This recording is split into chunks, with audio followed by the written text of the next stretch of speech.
Hey everybody, this is my first book interview. Listen in. On the show, you'll hear from emerging talent and seasoned veterans from around the world.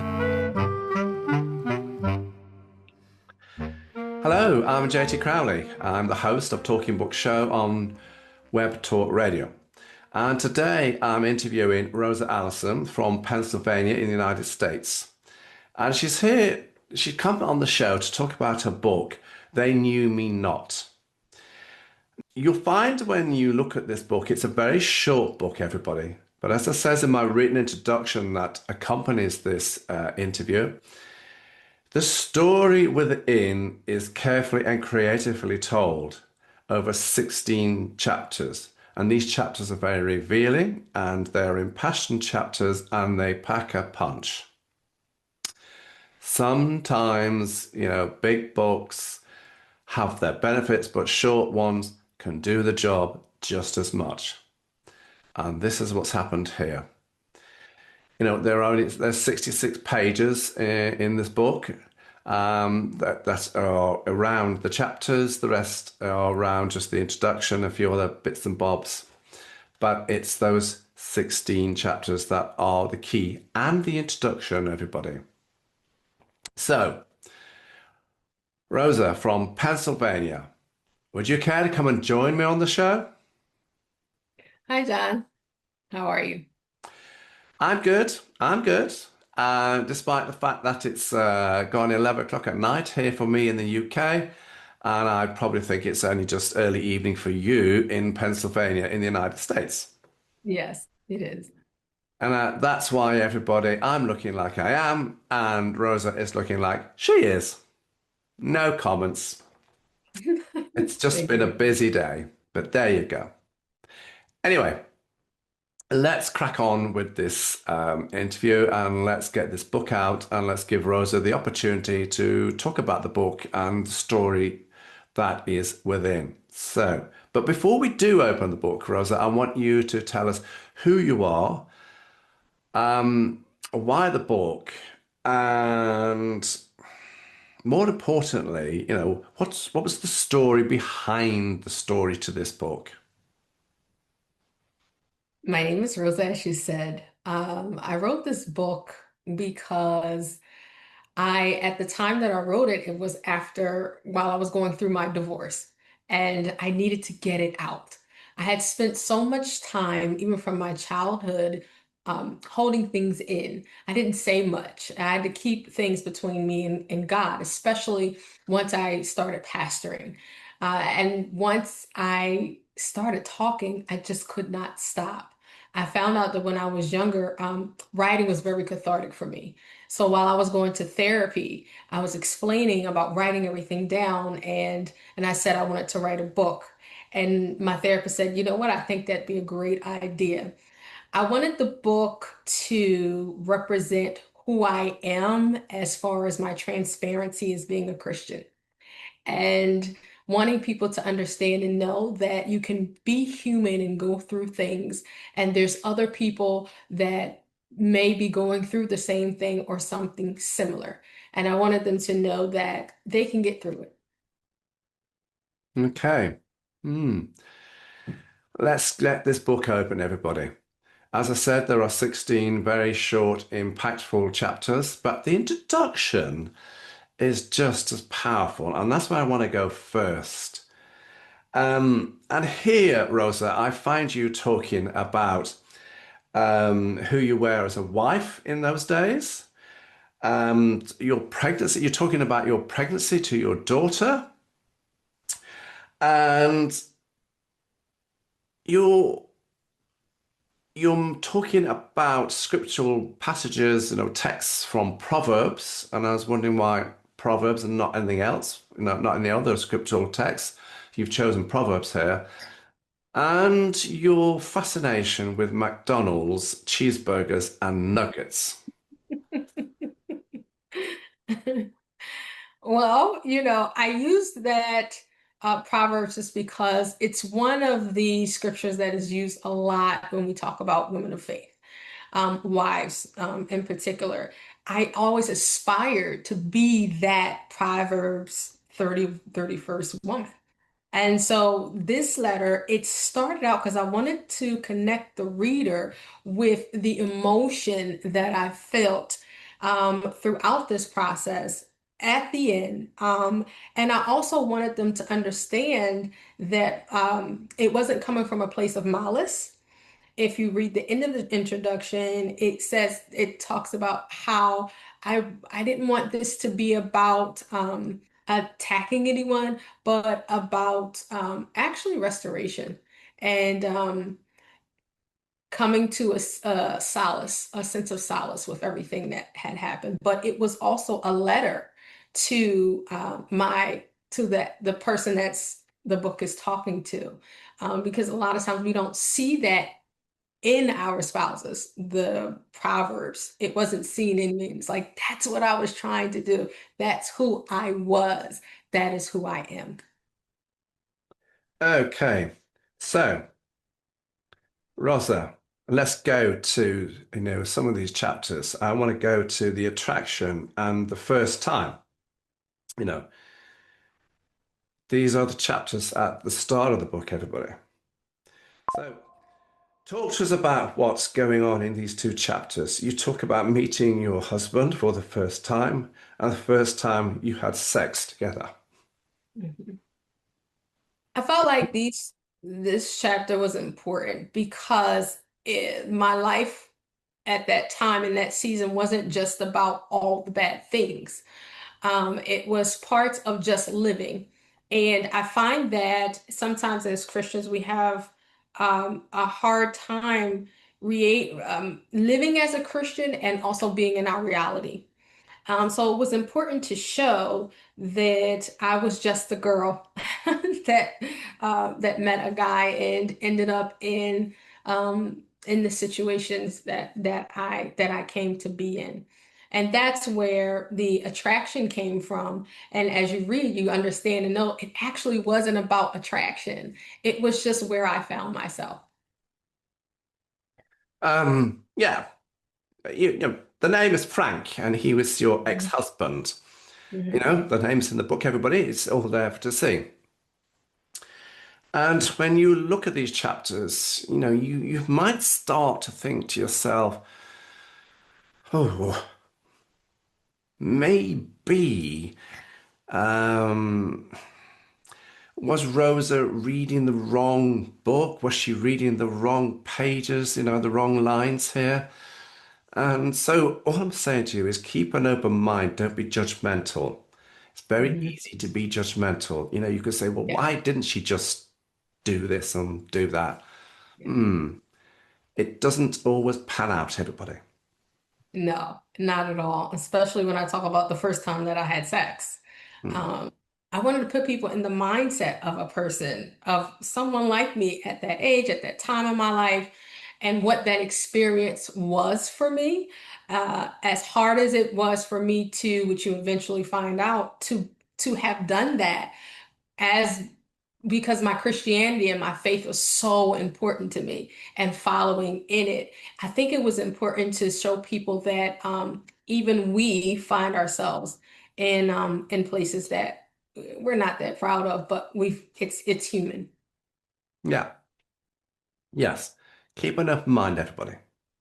Now, in the area of the book around the wedding and the marriage, here you start to relate to the reader the abuse that you had already received. The wedding day was, well, far from a perfect day. Because most people would perceive the wedding day to be perfect and to be blissful, while yours wasn't. It had its good bits, but it certainly had some bad bits. Um, the arguments and, the fact that, our ex-mistress was, at the end of the night, was texting your ex-husband, still saying that she loved him. I mean, that doesn't bode well. So for me, when I look at these chapters, I thought your marriage right from the start was on rocky ground. And there's only one journey for this marriage. And unfortunately, it did end in divorce. But so, there was a series of fights, that the police were involved, and your husband, you say, threw you under the bus, so to speak. So these are busy, busy chapters. Can you give, the audience, the listeners, the readers, put a bit more meat onto the bones here as to what's in these two chapters, what's in this part of the book, why is it there, and where does your religion come in here? Because again, your religion is key to everything in this book, as you. Yes. When you read about the wedding and the marriage, it's very significant to um, them, people not knowing me, the title, they knew me not, because of the internal struggle that I was having. It shows that a struggle that I was having between um, being me and fulfilling my purpose as well as being a child of God.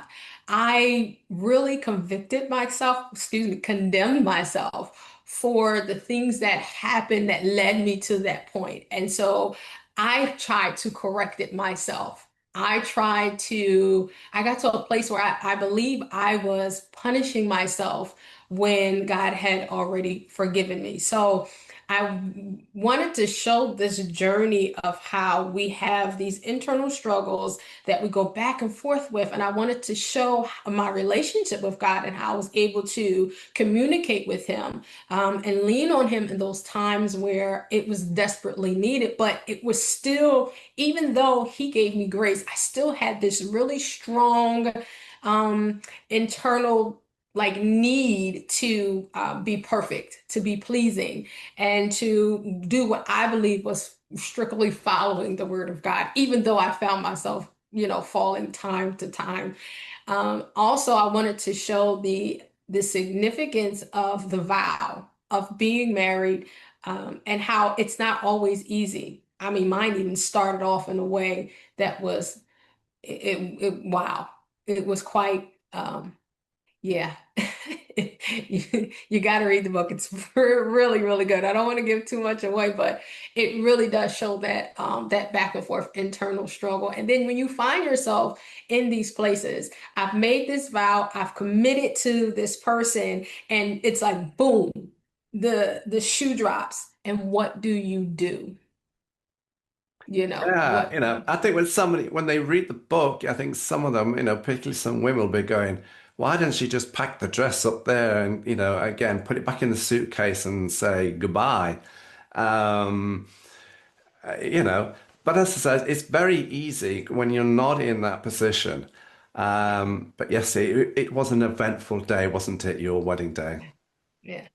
It's one of those things where that struggle, that punishing myself, really, you really get to see I could not let go of that.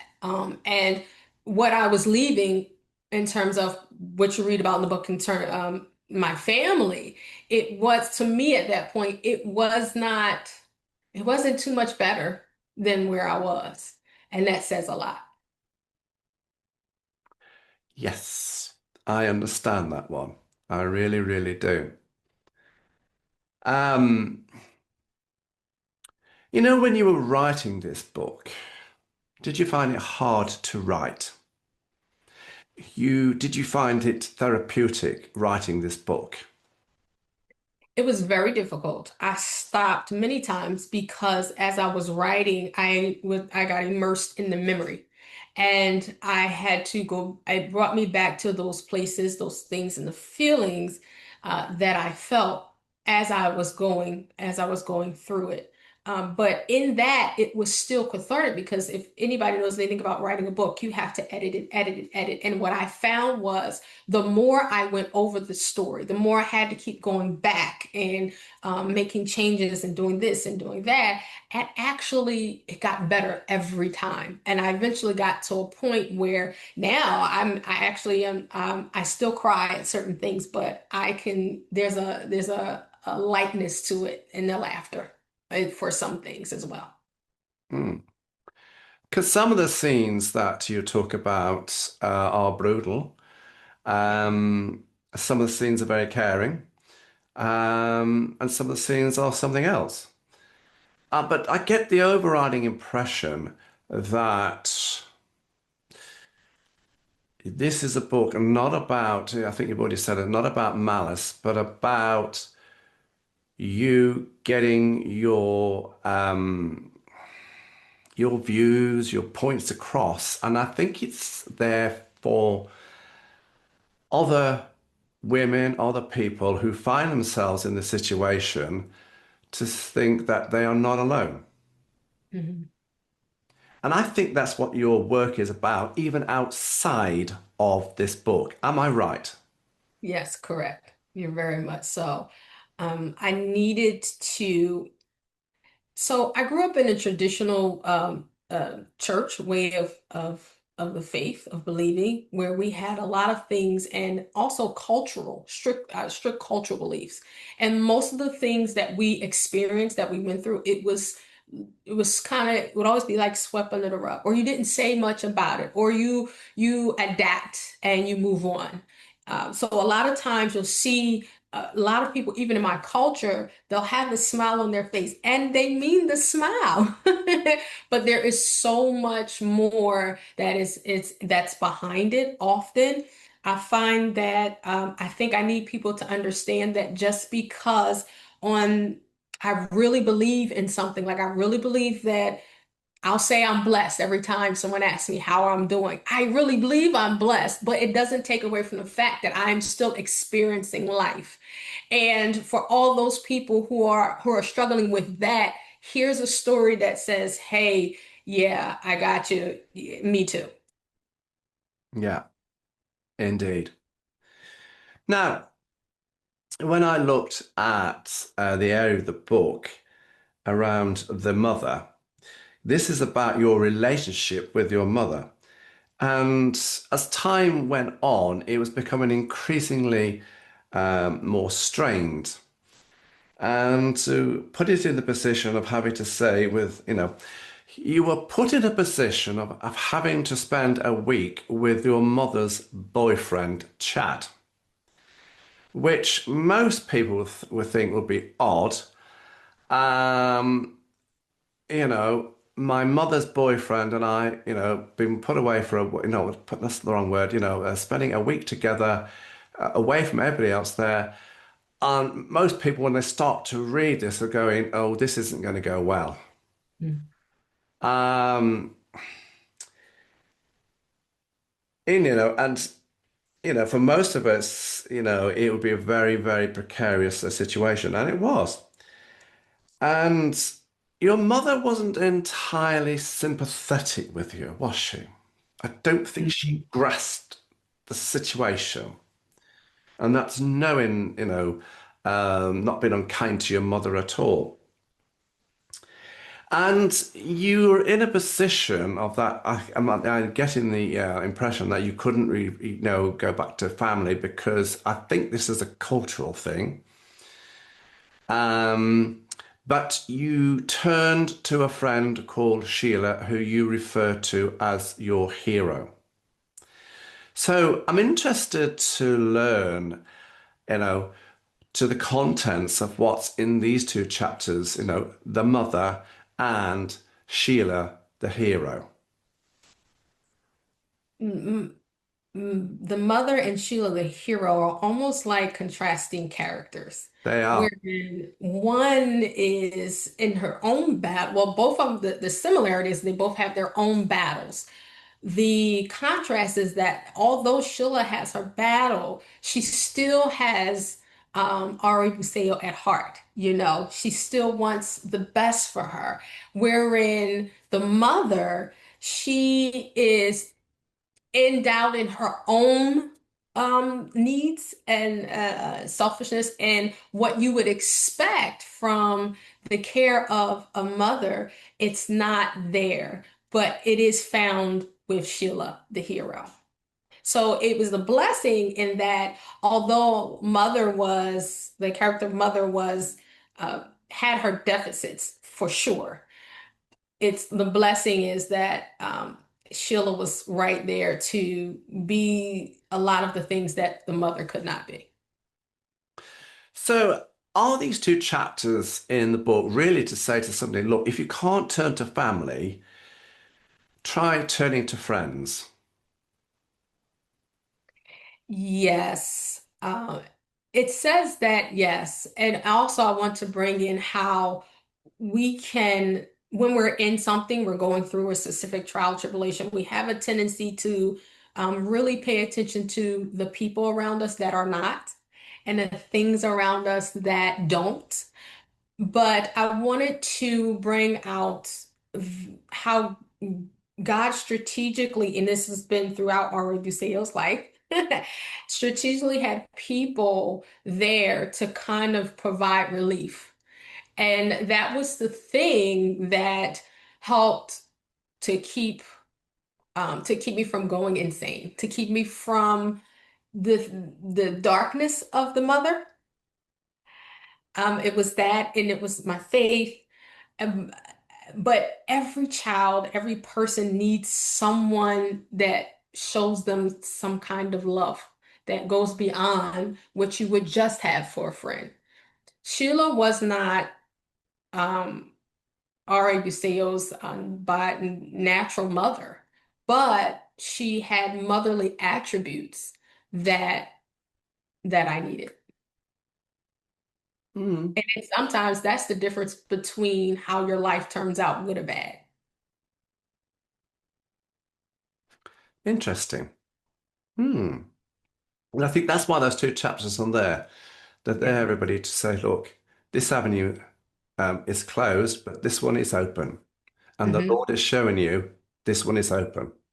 hmm I also wanted with those characters just to show as well that you can choose to take the good in your life and allow that to be what makes you you versus versus the bad. Because Sheila didn't have she wasn't perfect either, but she gave something that was very much needed, a love that was needed. Now, there was somebody in your life who played a pivotal role. And Rosa, I want to talk about your grandfather. Now, I believe he was the bishop of your church organization. This story is fascinating. Now, I don't want to lead the readers into this chapter. I want you to tell us about your grandfather, about this chapter, about what's here. The chapter of the grandfather exemplifies a pillar, um, someone who's firm in their standing and imparted so much into me that had such a great influence into who I am today, who I decided to be then, as well as who I am today. Um, and every time I think of him, I always think of him from that little girl who's looking up at this tall, big guy. That was, he was tough, he could handle his own, but he was so soft when it came to the love of his family. And he wanted to instill, he made sure he instilled values, morals, and love. And it was very iconic, very very iconic figure. But he had a red line, didn't he? Yeah, yeah. He did. He had a red line, everybody.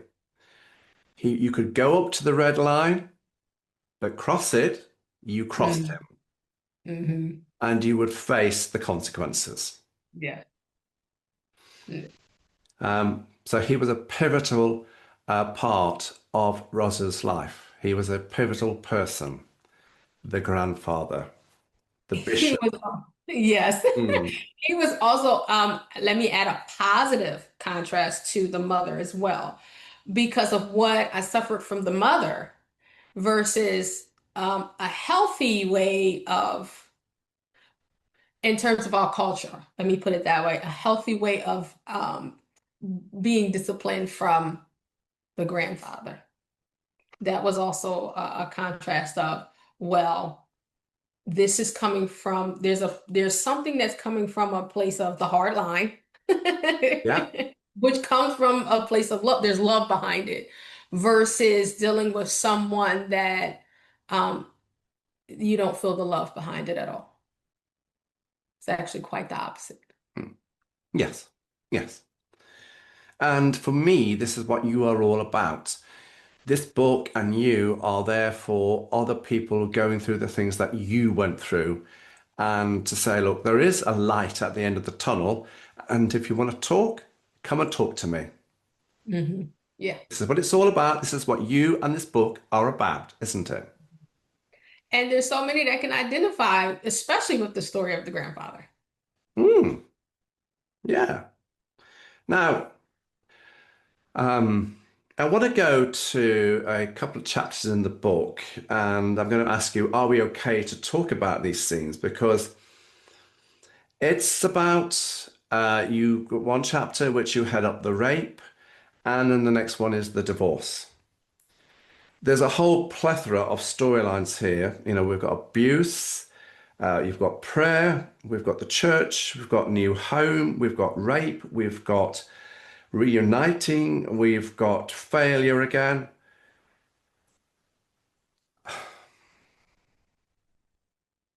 Yeah. Care to open up? Yes. I put it's hard topics, but I put it in here. I put it in the book because there's a need for them.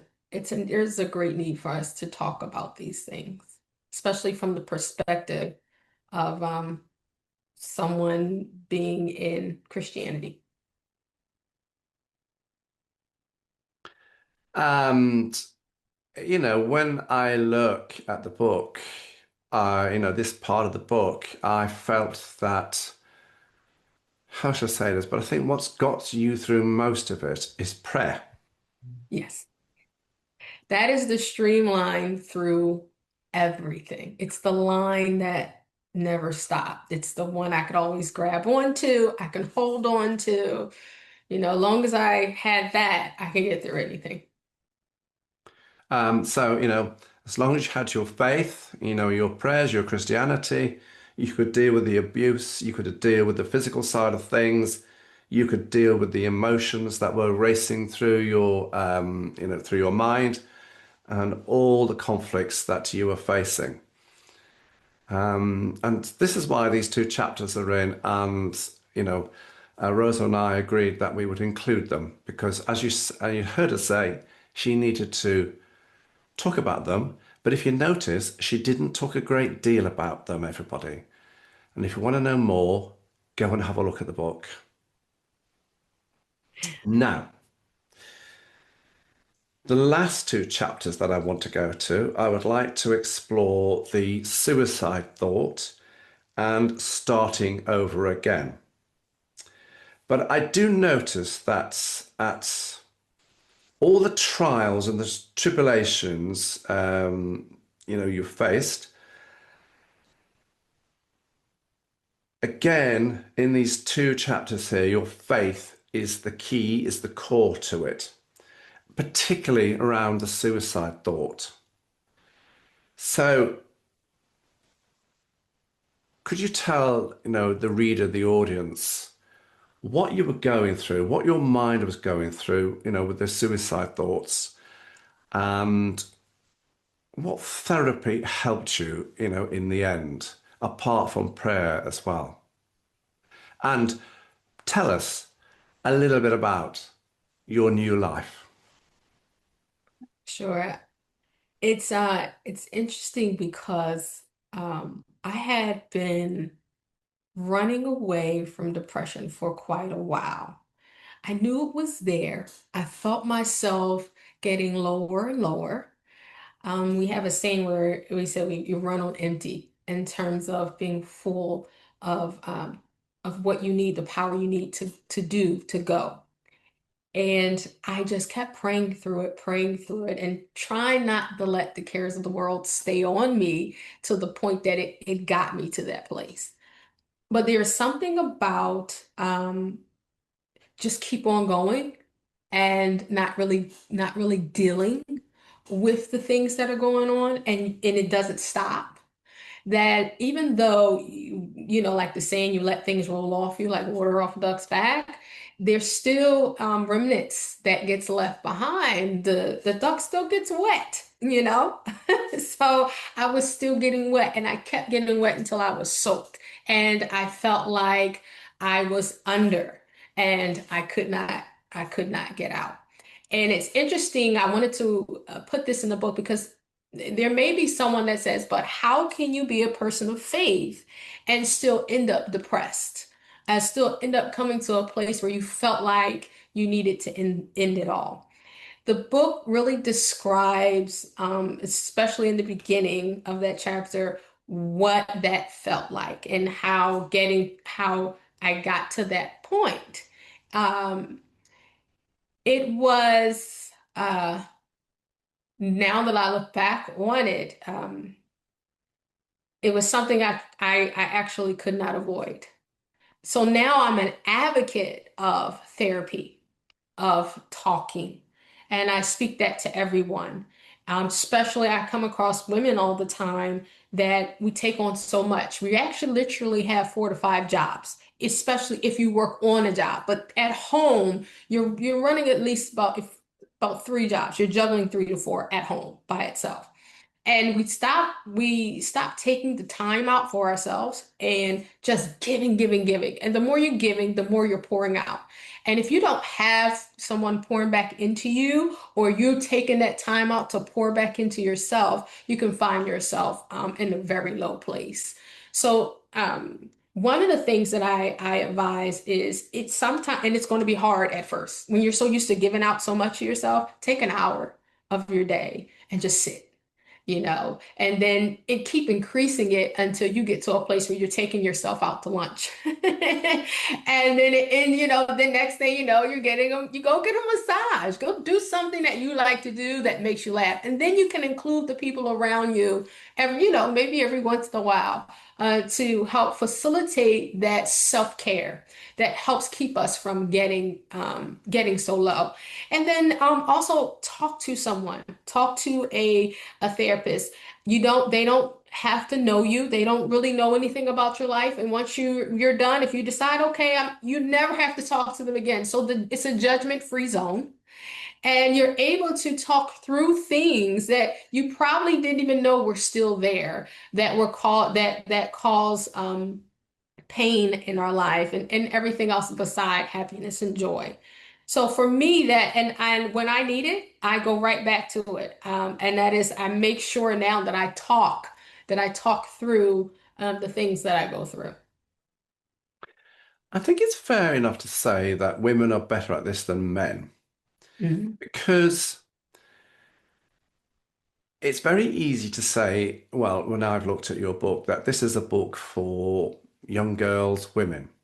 No, I think it's a book for men as well, to Yes, I see what happens as a result of some of their actions, and therefore to learn, so as not to, when you're in a relationship, to cause the other person to, suffer or go through as much as you did.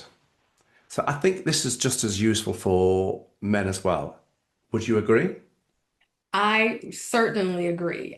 Sometimes we kind of focus on women a little bit more just because I am a woman, but I actually have gotten feedback from men that have read this and actually have broke down, and because they can relate to the things that are in there. So it's not just a woman thing. A lot of these things, it's a person thing. And just actually having your eyes open that, wait, when that happened, I didn't even realize that's how she would feel like that about that. Or even for us, the things we question, wait a minute, was that what it was? Really? The conversation, the weight that we feel as we experience these things, and also being able to connect with some of the traumas that it not only happens to women, it happens to men as well. It does. And men are the worst people to, how shall I say this, talk about their mental health issues and talk about issues. They find it so difficult because they've been brought up from a perspective of, well, we must be strong, we just battle through this. And sometimes it doesn't work. Yeah. And it comes out in the worst ways. It does. Yeah. Abuse, Hmm. violence, Yeah. alcoholism, Yeah. drugs. That's Yeah. where it comes out of. Um, so you'd like to see, both men, women and young men reading your book. Where can they get it from? You can purchase the book on Amazon.com and BarnesandNoble.com, as well as the publisher's website, xlibris.com. All I have to say to Rosa Allison, everybody, is thank you very much for coming on my show and talking to me about her book. Thank you. I'm JT Crowley. Thanks for listening. Wherever you're in the world, until next time, stay safe.